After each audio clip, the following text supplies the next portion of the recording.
Tony और बुलबुल पड़ोसन थी। बुलबुल अमीर थी, इसलिए वो अपनी बेटी की हर इच्छा पूरी करती थी। और टोनी के पति का 3 साल पहले देहांत हो गया था, इसीलिए वो घरों में बर्तन सफाई का काम करती थी। कुछ दिन बाद उसका कुछ काम भी छूट गया था, इसीलिए टोनी को पैसे की बहुत तंगी हो गई थी।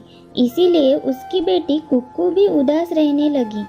एक दिन, ये देख कुक्कू, मेरी माँ ने मुझे कितनी बड़ी आइसक्रीम खरीद के दी है। गर्मी में इतनी ठंडी ठंडी आइसक्रीम खाने को मिल जाए तो मजा अलग ही आ जाए। चुटकी को आइसक्रीम खाते हुए देखकर कुक्कू का भी मन आइसक्रीम खाने का होता है।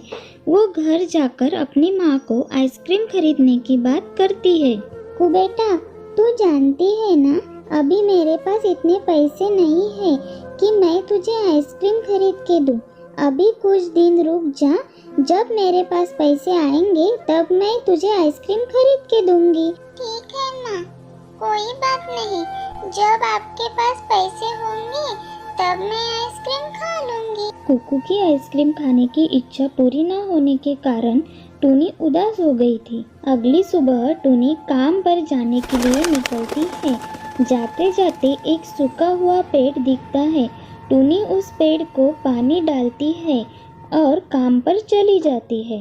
टोनी का पेड़ को पानी डालना और काम पर चले जाना ये नित्यक्रम ही बन गया था। कुछ दिन बाद उस पेड़ को भी हरियाली आती है। अगली सुबह टोनी काम पर निकलती है और पीपल के पेड़ पर जल चढ़ाते हुए रो पड़ती है।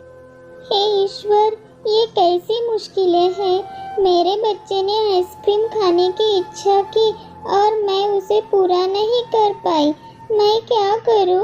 मेरे पास पैसे नहीं है कि मैं मेरी बेटी को आइसक्रीम खरीद के दे सकूं। तभी पीपल का पेड़ प्रकट होता है। मैंने तुम्हारा सारा दुख जान लिया है, तुम चिंता मत करो। मैं पीपल वृक्ष हूँ, मैं सदैव निस्वार्थ देता हूँ। आपकी इच्छा पूरी करना मेरा कर्तव्य है, क्योंकि आपने मुझे जीवन दान दिया है। ये लो, ये बीज लेकर अपने आंगन के मिट्टी में डालो। अगले दिन ये बीजों से आइसक्रीम के पेड़ उगाएंगे। क्या सच में? ये देखकर तो मेरी बेटी बहुत खुश होगी। आइसक्रीम के बीज देखकर टोनी खुश हो जाती है और घर जाकर अपने आंगन के मिट्टी में आइसक्रीम के बीज रो देती है। तभी कुक्कू चुटकी के साथ वहाँ आ जाती है। माँ, तुम ये क्या कर रही हो? कुक्कू बेटा, मैं यहाँ आइसक्रीम के पेड़ के बीज डाल रही हूँ। हमारे पास कल तक आइसक्रीम के पेड़ उगाएंगे और उन पर ढेर सारा आइसक्रीम होगा। माँ, सचमुच ऐसा होगा? फिर तो हम आइसक्रीम खा भी सकते हो और बेच भी सकते हो। चुटकी, एक आइसक्रीम तुम भी खा लेना। नहीं, हम उसमें से एक भी आइसक्रीम चुटकी को नहीं देंगे। ये तो तुझे कोई भी चीज नहीं देती ना। चुटकी वहाँ से चली जाती और टोनी सारी रात आइसक्रीम के पेड़ के बारे में सोचती रहती है। कहीं कुक्कू सच ही कह रही थी। ऐसा हुआ तो हम बहुत अमीर हो जाएंगे। फिर देखती हूँ मुझे कौन गरीब कहता है। अब मैं आइसक्रीम बेचकर पैसे वाली बन जाऊंगी और उस बुलबुल और उसकी बेटी चुटकी को एक भी आइसक्रीम नहीं दूंगी। टोनी के मन में अभी लालच आ गई थी। अगले दिन वो सोकर उठती और आंगन में जाकर देखती तो अरे, ये क्या हुआ? एक भी आइसक्रीम का पेड़ नहीं उगाया। चलो अभी जाकर उस पेड़ को बताती हूँ। पीपल वृक्ष, आप कह रहे थे कि बीज से आइसक्रीम के पेड़ उगाएंगे, पर ऐसा कुछ नहीं हुआ। ऐसा कैसा हो सकता है? कोई बात नहीं, तुम ये बीज दोबारा लेके जाओ। टोनी उस आइसक्रीम के बीज लाकर दोबारा लगाती है और सोचती है कि मुझे तो लगता है बुलबुल और उसकी बेटी की ही नज़र लग गई होंगी इस बीज को।